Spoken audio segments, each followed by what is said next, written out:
Hello, what is this? What is this?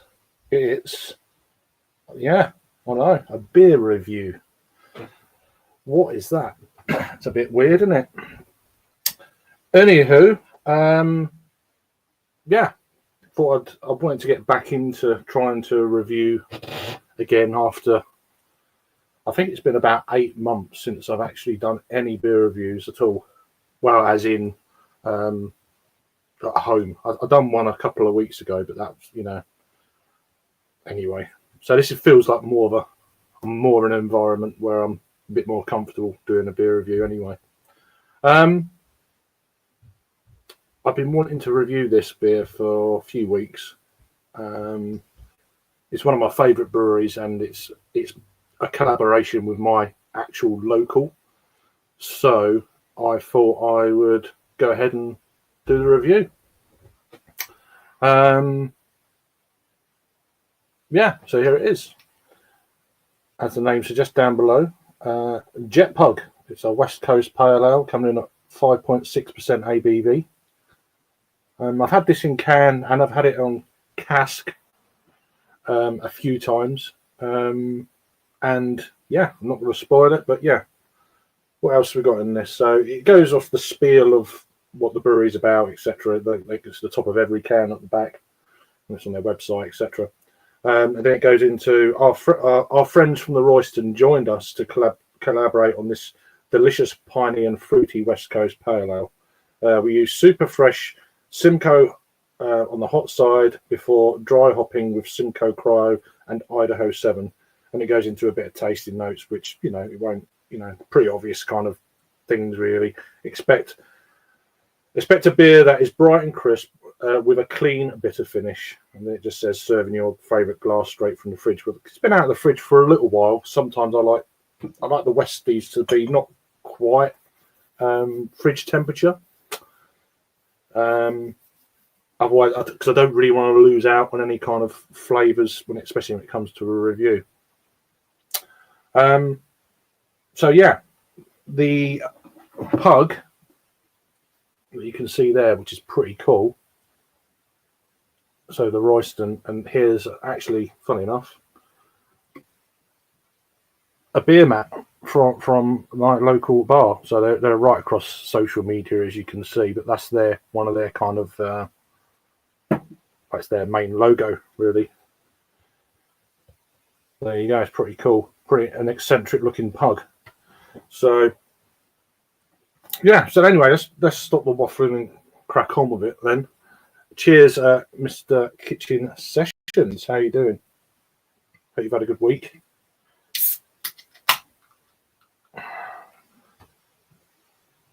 So, beer in the glass.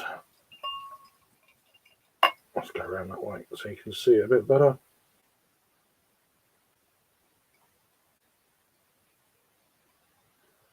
So, kind of as you want, really, for the style. Not hazy. Got a one finger. Let me just tap it. It's the water particles in our water. It's got quite heavy kind of chalkiness. So I think particulates stick to the glass, and when you pour a beer in, it looks like it's a dirty glass, but it's actually probably from the water. Anywho, so a nice kind of golden colour. It looks more golden here when me looking at it than it looks a lot more orangey on camera. I think that's just what way the light ring is. It's more of a true representation when you get the there's no light behind it, but yeah, and you're getting that. I'll give it a smell and a sniff then. See what it's all about.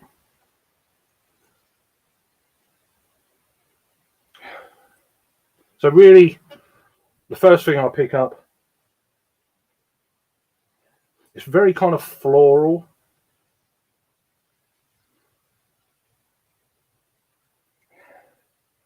There's a kind of like a hop resin stroke. Wouldn't go so far as like a tree sap kind of thing. That's more for your bigger West Coast type style of beers. More for the IPAs.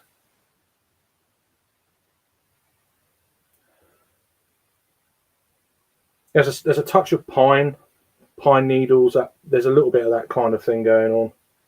Grapefruit, of course.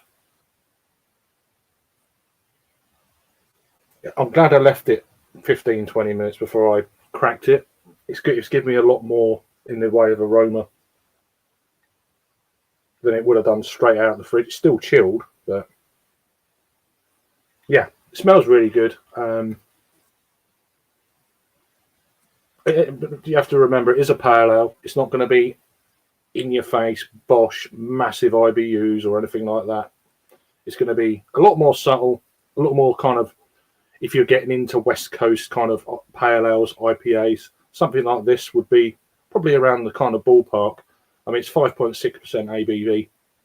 I don't know if there is an actual IBU count on this or not. Anyway, I'm waffling on. Cheers.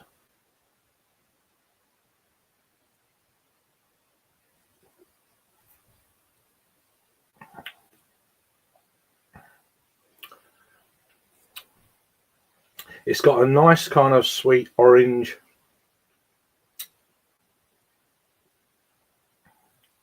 stroke honeydew melon right at the very front.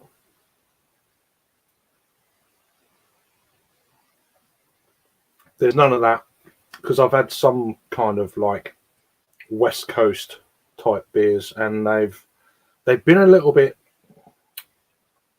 probably more of the supermarket sort of range, which this isn't.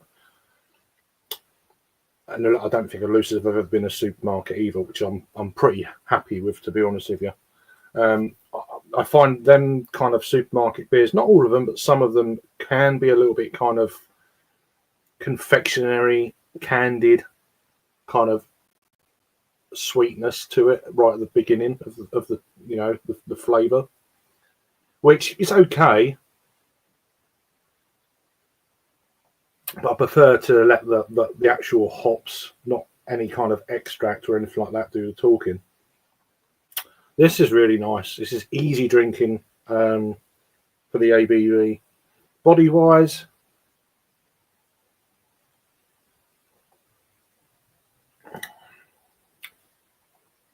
yeah, it's a medium body. I mean, it's going to be being a pale ale. There's enough there for me to get interested for sure. It's got a lovely kind of slow build bitterness coming through towards the back end of the flavour. Now your palate's kind of adjusting to it, that kind of deal.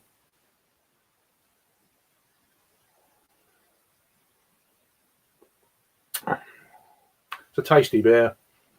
Now I've had this in can, obviously prior, and I've had it on cask as well. And I have to say, there's not a lot in it between them, this is great for consistency and stuff. There was something about drinking it on cask that just edges it for me, but it's minute details. Either way, it's a fantastic beer. I assume it's still around. I haven't checked on any websites or beer outlets or anything like that. I know it was available at the Royston, my local, in cans only, of course. I think he said he's getting a load more in. I think he might be getting another. He might have another cask coming in as well. I'm not too sure, but you have to follow an Untapped. They're on Untapped as a verified venue. If you're in this part of the world or planning to be, and it's always good to check, even if you don't use Untapped, for venues and what beers they got on. It's a really handy tool, or where to go, and it's like that anywhere in the world as well, which is really quite handy. So, kind of final sort of thoughts, and I'll say hi to a few people in the chat there.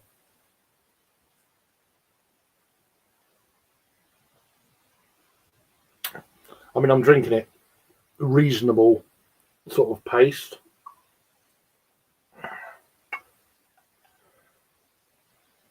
Let me just give it another swirl and a sniff just to see if it's warming up fairly quickly, of course. So reinforcing that head a little bit more.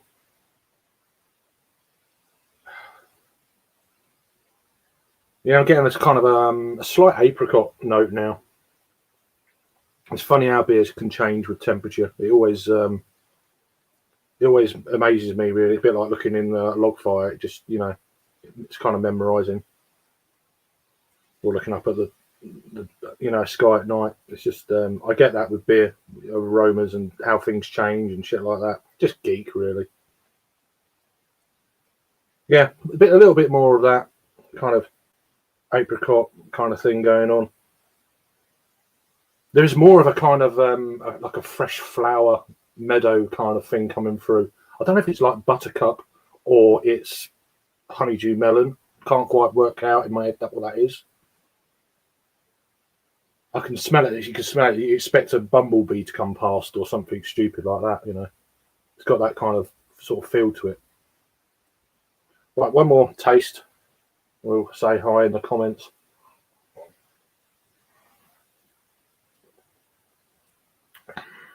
It's damn good.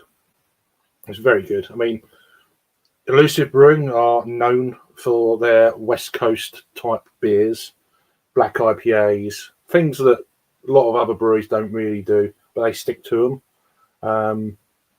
As I say, one of my favourite breweries collabing with my local bar, which is like, hell yeah. But yeah, Simcoe and then Simcoe Cryo and Idaho 7 are the hops. So if you're a fan of them sort of things, I'm not getting a massive amount of kind of, used to be a characteristic of Simcoe hops years ago. I don't know, it doesn't really apply. I don't know if the hops have changed, but there's more of a kind of, less of a kind of a cappy kind of thing, which is basically another word for dank. I'm getting a slight, I don't use the word dank much more when it comes to trying to describe. I get more of a kind of I replace it with more of a kind of a musky kind of thing. It's difficult to explain, but you might know what I mean. Maybe not. Anyway, final thoughts. Yeah, it's awesome. I'll say I've had 3 cans of this already. I think this is my 4th can, and I've had a couple of pints on cask as well. So yes, Idaho 7. Right, let me just run through the comments then to finish up. So if you do see this out and about online or at the brewery's webpage, I don't know if it's still around. It should be. It's been out a little while, but it should still be around. So he said hi to Kitchen. How you doing? How you doing, Rick? Good to see you, mate. Thank you for joining. Everyone for joining. Look at Escobar. How you doing? Yeah, no worries. I don't know if you're still there or not. Hope you're doing well, my lad. Jimmy C, how you doing out there in Finland? Hope you're doing all right, my friend. It's been a little while. I think there's rumours of a live stream coming up shortly with some of the beer tubers. So I don't know who's hosting or what the deal is there, but yeah, you follow us all anyway. So keep your eyes peeled there. It's not too late for you. What is it? Just coming up to 10 past 11 for you. So, how you doing, Susie? Good to see you. Hope you're all right. Hope you had a good day. Where you are. Good old Winnipeg. Jamie, how are you? Good to see you, mate. Cheers for joining, mate. I don't think you've ever been on one of my kind of live beer reviews. I don't know I do many, but yeah, good to see you, mate. And yeah, 3-0 last night. It's not bad, is it? Not bad. Good start. What do you think of the penalty? Interesting. Cheers, Adam. How you doing? Yes, Idaho 7. So yeah, it's one of your things there. So calm down. Hope you're all right. Maybe see you later. I'm not sure if you're about. Change the D to W. Yeah. Well, that may be later. We'll see. There's always time. And we've got Angie. How are you doing, my sister? Hope you're all right. Just pop in and say hi. Okay, cool. Hope you're okay wherever you're at. Hope you have a good evening to come where you're at, down there in Maryland. So yeah, I hope you're doing well, my dear. And overall, this beer, I don't do scores anymore. So if you want to know what I really think about it, you have to go and check my Untapped, because I stopped doing that during the pandemic. And yeah, it's definitely a beer I would buy again. So that's what I go to these days. If it's a really decent beer, I'll buy it again. And this one, yes, I would. So nice a brew indeed. So I'm be coming back in probably about 10 minutes or so. I'm going to be reviewing another beer, but it's from America this time. It's still an IPA, but yes, not a West Coast. So make sure you ring the bell and all that stuff. Not that I, do what you want really, but yeah. But it'd be good to see if you can join me in about 10 minutes or so. I've got to set the link up and get the thumbnail on the thing and all that sort of carry on. So anyway, for this one, thanks very much for joining, and I'll see you shortly. If not, have a good weekend, and yeah, take care. Cheers.